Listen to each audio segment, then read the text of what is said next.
Bismillahirrahmanirrahim. Assalamualaikum warahmatullahi wabarakatuh. Perkenalkan, nama saya Iwan Setiawan. Saya di sini akan mempresentasikan tentang RPP atau modul ajar untuk fase F ya. Dengan metode pembelajarannya yaitu project based learning. Adapun tema kali ini yaitu akhlak dalam kehidupan modern, etika digital dan pergaulan. Nah, baik, di slide berikutnya adapun agenda pembelajarannya di sini ada 5 poin ya. Pertama, identitas dan tujuan berupa capaian pembelajaran atau CP, tujuan pembelajaran dan profil pelajar Pancasila. Adapun poin kedua yaitu orientasi masalah seperti studi kasus, cyberbullying dan etika media sosial. Untuk poin ketiga, proses penyelidikan berbentuk analisis masalah berdasarkan Al-Quran dan hadis. Untuk presentasi hasilnya di poin keempat ya berbentuk berupa diskusi kelompok dan solusi berbasis akhlak Islam. Poin kelima ada asesmen dan refleksi ya, berupa evaluasi formatif, sumatif dan refleksi pembelajaran. Nah, adapun capaian pembelajarannya yaitu peserta didik mampu memahami, menghayati dan mengamalkan nilai-nilai akhlak dalam menghadapi tantangan di era digital dan globalisasi. Adapun tujuan pembelajarannya yaitu menjelaskan konsep akhlak dalam Islam, menganalisis permasalahan akhlak di era digital, menyusun solusi berdasarkan nilai-nilai Islam, menunjukkan sikap berakhlak mulia dalam kehidupan sehari-hari. Nah, profil pelajar Pancasila ya sudah tidak asing lagi mungkin ya untuk teman-teman sekalian. Untuk profilnya yaitu satu, beriman dan bertakwa tentunya kepada Tuhan Yang Maha Esa, Allah Tuhan Yang Maha Esa ya. Berkebinekaan, mengedepankan toleransi, ya, menghargai setiap perbedaan. Mandiri, ya, tanggung jawab, ya, bernalar kritis atau analisis dan evaluasi. Adapun gotong royong seperti kolaborasi dan peduli. Nah, di slide berikutnya ada orientasi permasalahan. Contoh studi kasusnya. Ada seorang siswa menyebarkan komentar negatif di media sosial yang menyebabkan temannya terbuli dan mengalami tekanan mental yang serius. Nah, rumusan atau orientasi masalahnya ada 2 poin ya. Pertama, apakah tindakan tersebut sesuai dengan akhlak Islam? Yang kedua, apa dampak psikologis dan sosial dari perilaku tersebut?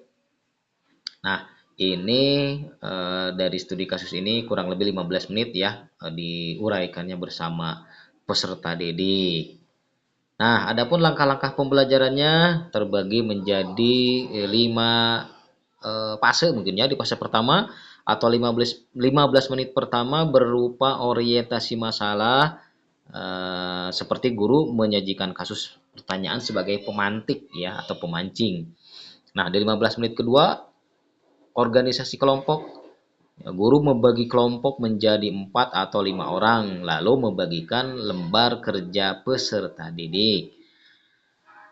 Terus 40 menit selanjutnya yaitu bimbingan penyelidikan.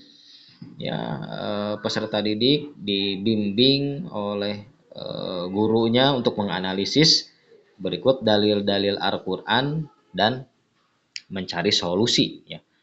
Nah, setelah itu di fase keempat 30 menit kurang lebih ya mengembangkan dan menyajikan ya berupa peserta didik mempresentasikan hasil dari kerja kelompoknya, penyelidikannya gitu kan.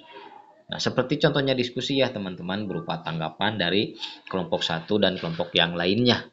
Nah, 15 menit terakhir yaitu ada analisis dan evaluasi untuk penguatan konsep, refleksi, dan kesimpulan. Nah, adapun dalil-dalil dan materi pokoknya yaitu pertama, larangan gibah ada di Quran surat Al-Hujurat ayat 12.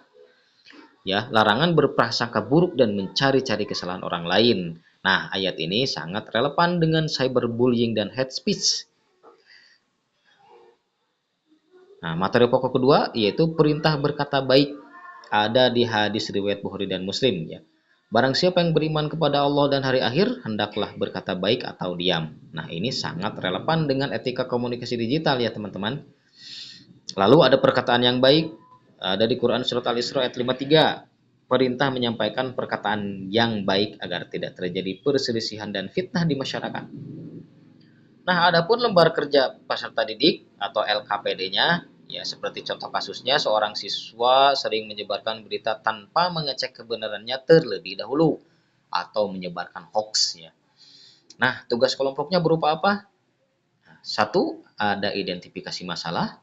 Jadi setiap kelompok berusaha mengidentifikasi permasalahan, ya apa masalah utama yang terjadi dalam kasus ini. Nah, yang kedua, analisis dampak. Ya, dampak bagi individu itu apa? Ya, dampak bagi keluarga itu apa dan di masyarakatnya berdampak apa juga gitu kan. Poin ketiga ada perspektif Islam. Nah, bagaimana Islam memandang hal tersebut? Ya, kaitkan kasus ini dengan dalil-dalil Al-Qur'an atau hadis. Poin keempat, solusi Islami. Berikan solusi konkret berdasarkan nilai akhlak dalam Islam. Adapun asesmen pembelajarannya ya terbagi menjadi tiga, berupa diagnostik, formatif, atau sumatif. Nah, untuk diagnostiknya berupa pertanyaan awal pemahaman akhlak, lalu pemetaan pengetahuan awal siswa, tiga identifikasi miskonsepsi. Nah, formatifnya berupa apa? Berupa observasi diskusi kelompok, penilaian LKPD, keaktifan dan kerjasama tim. Untuk sumatifnya yaitu presentasi kelompok, tes tertulis pilihan ganda, dan uraian, penilaian rubrik holistik. Nah, di sini ada rubrik penilaiannya, teman-teman.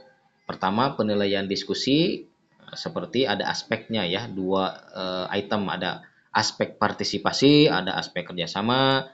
Untuk skornya terbagi menjadi 1, 2, 3, 4 ya. Misalkan skor 1 pasif, skor 2 kurang aktif, skor 3 aktif, skor 4 sangat aktif. Nah, untuk kerjasamanya kurang, cukup, baik, atau sangat baik. Untuk penilaian presentasinya, nah aspeknya sama menjadi tiga ya, menjadi tiga. Ada penguasaan materi, penyampaian, ketepatan solusi. Skornya 1 sampai 4. Jadi tinggal di isi, mungkin ya tinggal diisi kotak-kotak yang sudah ada, mungkin itu ya teknisnya.